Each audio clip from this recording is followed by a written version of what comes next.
बाबर मुगल सल्तनत के सबसे पहले रूलर थे जिनका असली नाम ज़हीरुद्दीन मोहम्मद बाबर थे।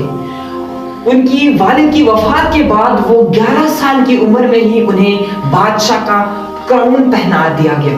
लेकिन वो मध्य एशिया में कब्जा करना चाहते थे, लेकिन मध्य एशिया में वो हमेशा नाकाम रहे।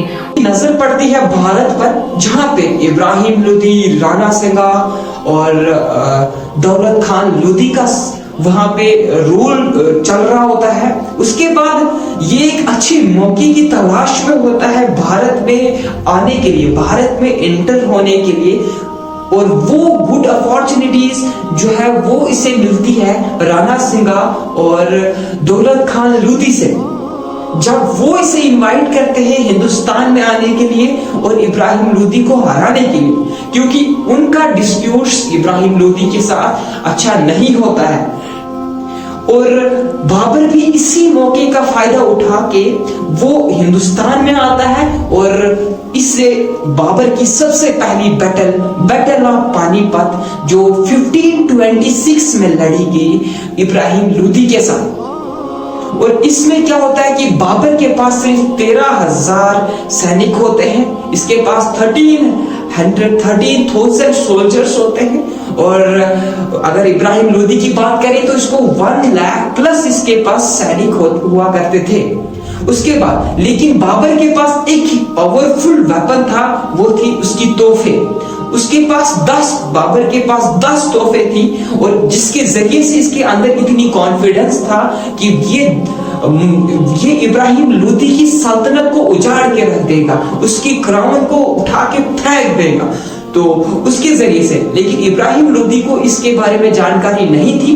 वो सोचता था कि मैं बाबर को आराम से बाबर को हरा सकता हूं। लेकिन ऐसा क्या हुआ कि जब वो पानीपत के जंग में हुए तो इब्राहिम लोदी ने अपनी पूरी सैनिक्स को, जो उसको 1 लाख प्लस सोल्जर्स थे, उसने उनको ऑर्डर दिया हमला करने के लिए, और वो सारे के सारे जो सोल्जर्स थे वो एक साथ हमला करने लगे।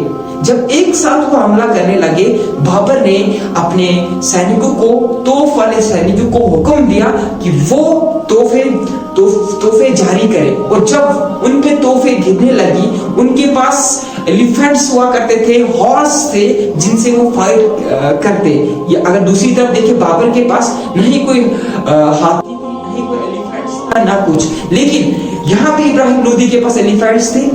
फिर उसके बाद बाबर ने अपने 13,000 सैनिक्स को उस पर हमला करवाया, और इसकी वजह से उसने पूरा ये फायदा उठा के तोहफों की वजह से, और उसने पूरी की पूरी इब्राहिम लोदी की सल्तनत को उजाड़ कर रख दिया, और दिल्ली सल्तनत का सबसे पहला रूलर बन गया। और यहाँ से राणा संगा ये सोच रहा था कि ये तैमूर, जो इसके बाद की हैसियत से बहुत बड़ा सुल्तान था, और वो उसकी तरह तैमूर की तरह हिंदुस्तान में आएगा बाबर, और यहाँ लूट के वापस चले जाएगा। और राणा संगा सोच रहा था मैं वहां पे फिर अपना सल्तनत, अपनी जो अंपायर है वो खड़ा कर दूंगा। लेकिन ऐसा नहीं हुआ। बाबर यहाँ हिंदुस्तान में आया और हिंदुस्तान में उसने अपनी हुकूमत बना डाली।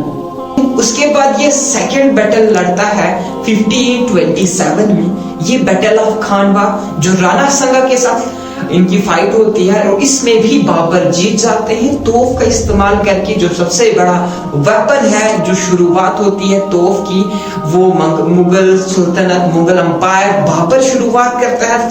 तो इससे भी राणा संगा 1527 बैटल ऑफ खानवा में हार जाते हैं। उसके बाद थर्ड बैटल की मैं बात करूंगा। थर्ड बैटल है बैटल ऑफ चांदारी, बैटल ऑफ चांदरी, जो 1528 में लड़ेगी। बैटल ऑफ चांदरी जो 1528 में लड़ेगी, ये मदनी रॉय चांदरी के साथ, इसमें भी बाबर जीत जाते हैं। और सबसे आखिर में जो चौथी फाइट है वो है बैटल ऑफ घाघरा, जो 1529 में लड़ी गई। इसमें ये मोहम्मद लोदी को बाबर हरा देते हैं, और यहाँ से मुगल सल्तनत का आगाज, एक नई शुरुआत होती है।